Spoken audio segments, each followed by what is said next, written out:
I think for us, every constituent that calls, it's a personal issue for them. It might relate to thousands of other Ohioans, but in reality, it's personal to them. So I have to take that into consideration.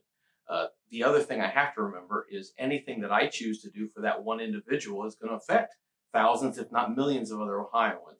So you sort of have to balance that between how can I help them, but at the same time realize anything I do, anything I stir in the pot is going to affect thousands of other people. On the way in today, I was thinking about an issue I had the very first week I was in office. And people in the community in my district wanted a sound barrier wall put up along the highway. And when I came in, they contacted me and talked to me about the fact that they had a number about 20 houses along the highway in my district, and they wanted a sound barrier wall. And I called ODOT, and what I found out is they had had this issue for years, and every legislator before me had tried to address it. I couldn't solve it for them. And the reason is for us to put a sound barrier there, we would have had to lower the requirements for a sound barrier so that every community in the state of Ohio up and down I-75 and I-70 would have a sound barrier wall. I couldn't help them, but we tried. And they just have to realize that sometimes the request they have means that it would implicate doing it for everybody in the state of Ohio. So sometimes we can't fix the problem. We do want to try. I tried as best I could, just like every legislator before me, but they have to understand that we can only do so much, and they wouldn't like it if we had the power to do everything that they wanted us to.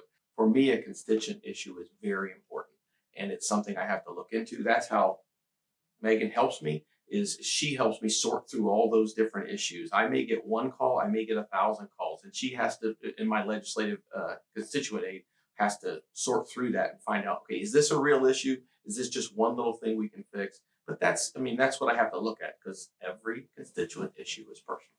We can get anywhere from 10 emails today to 1,000.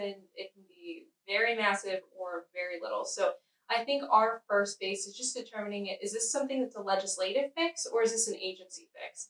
We get requests every single day about things that other agencies are already dealing with. We get a lot of unemployment right now.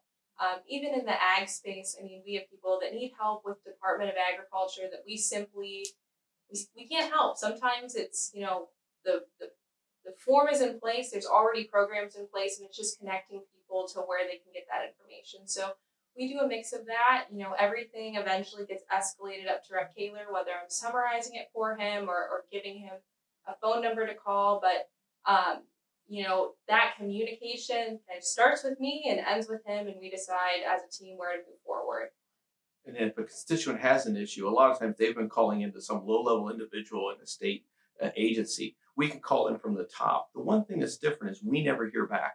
That constituent may get a call. We never get told what's going on, just for personal, private information. But we can call in from the top. They're calling in from the bottom. Hopefully, they'll let us know if things get resolved. If they don't, they'll call back Megan, and she'll take care of it and try to push it a little bit more.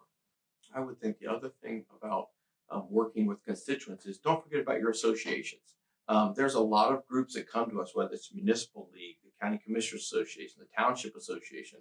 I had an individual, a farmer in my district, came up to me once and said, I hate lobbyists. Well, lobbyists are employed by these associations. And I looked at him and I said, are you a member of the Farm Bureau? And they said, yes, I am. Of course I am. I said, they're a lobbyist organization. They're a group of people coming together with an interest that's the same in bringing the issues to the legislators. Again, the associations are important. If you find an association that deals with your issues, again, with the farming industry, you're talking about the Ohio Corn and Wheat folks and Farm Bureau and many other groups, the Pork Association.